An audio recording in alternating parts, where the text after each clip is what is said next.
I'm going to tell you guys a story. You will find out quickly that I am a questionable drawer, but here goes. Years ago, I used to hang out with these people. Let's call the place we hung out the barn. So Roberta and I parked my sweet ride out here. This is my car, my sweet ride. Had a sunroof that I would have to push closed. These are my wheels. It was a hatch, but did not look like this. Lights would go up and down. That was pretty sick. It was super sporty and definitely did not have rust on it. Did not have rust there, or probably some around here. So I get out on my side. Roberta gets out on her side. And we both walk in. Sarah's sitting here. Give her a big S. Let's see. Bob is sitting here.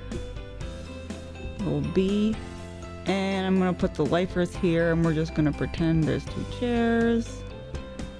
They have arms, and we'll call them the lifers.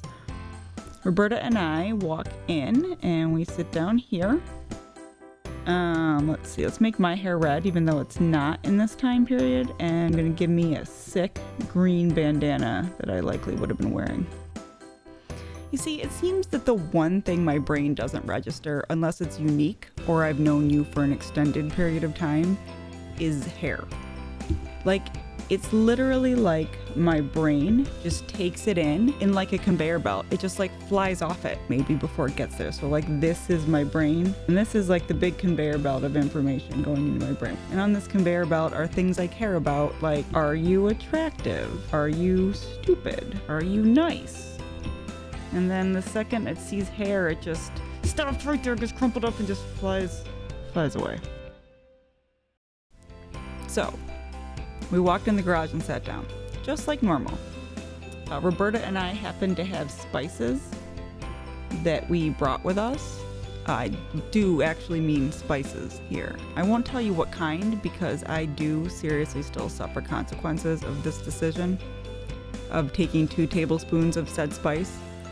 Mainly that I cannot enjoy eggnog or even smell it without gagging, but I've already said too much.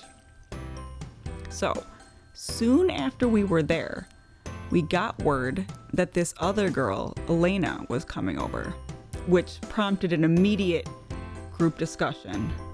This is probably the most animated I ever remember everyone being as a group.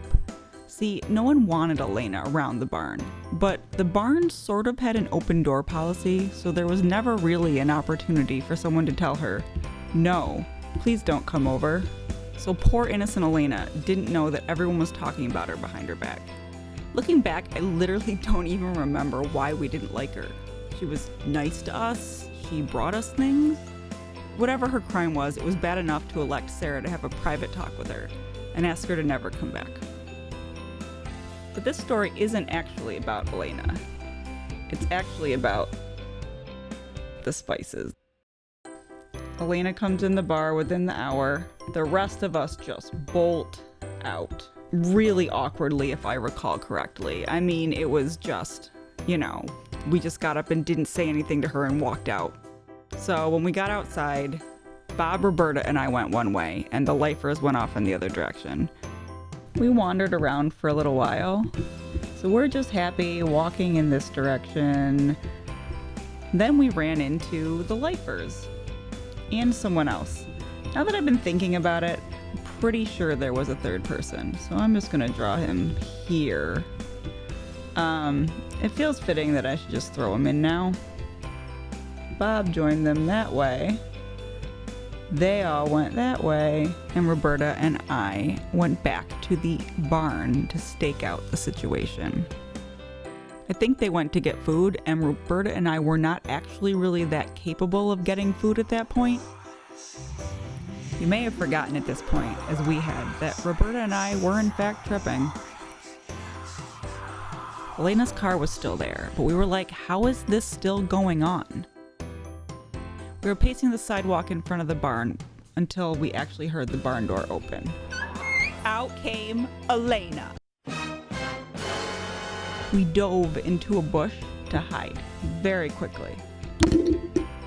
Now, this might have been a better idea if we'd actually gone like into the bush or like behind the bush instead of into this gap where there was like dead branches and things. So it was really kind of a giant hole. It also would have been better if we didn't pick the part that was directly under a motion censored streetlight. And those two things probably wouldn't have been that bad if we hadn't hidden directly next to her car. Elena went to her car. We sat there holding our breath. Elena stopped near the hood and looked back, not moving for a minute, like an unreasonable amount of time. Then she got into her car and just drove off. Roberta and I immediately were like, wow, that was close. And then we went back in the barn. We were the first ones back as we were the only ones actually staking the place out, but the rest were soon to follow. Sarah was pissed, which was to be expected, and I really don't remember much of the rest of the story. I mean, that part's kind of horrible in general, so I'm sure I blocked it out of complete guilt for being such trash and being so mean. Once that story got out of the way and everyone was satisfied, Roberta and I told our story.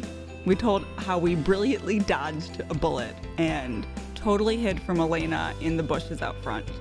Then Bob and Sarah soon killed our dream of our perfect getaway. And that's the story of how we hid in plain sight while our friend was kicked out of our hangout spot. Growing up is weird. And as always, like and subscribe. Maybe drop me a comment and tell me what you think. I know my drawing could improve, but I hope you at least enjoyed the story. And have a great rest of your day. Bye guys, thanks for watching.